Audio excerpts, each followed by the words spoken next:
8ஆம் வகுப்பு படிக்கும் மாணவன் கையில் அறிவாளை ஏந்தி வகுப்பறைக்கு வருகிறான் என்பது ஒரு நல்ல அறிகுறி இல்லை.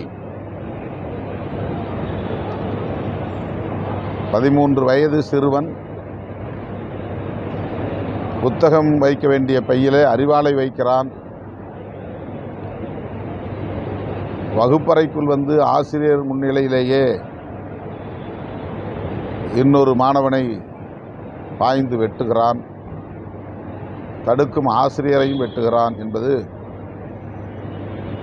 உள்ளபடியே அதிர்ச்சி அளிக்கிறது, பெரும் கவலை அளிக்கிறது. அவனுக்கு படிப்பிலே இருக்கிற நாட்டத்தை விட வன்முறையில் நாட்டம் உருவாகி இருக்கிறது என்றால் அதற்கு அவன் மட்டுமே பொறுப்பில்லை. அவனை சூழ்ந்துள்ள சமூக கட்டமைப்பு பொறுப்பேற்க வேண்டியிருக்கிறது. அண்மை காலமாக தமிழ்நாட்டில் சாதி பெருமிதம் வெளிப்படையாக பேசப்படுகிறது.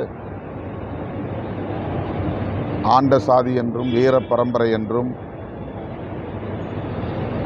பல்வேறு சாதியவாத அமைப்புகளால் பகிரங்கமாக பேசப்படுகிறது. அந்த உணர்வு தூண்டப்படுகிறது. பள்ளி மாணவர்களிடையே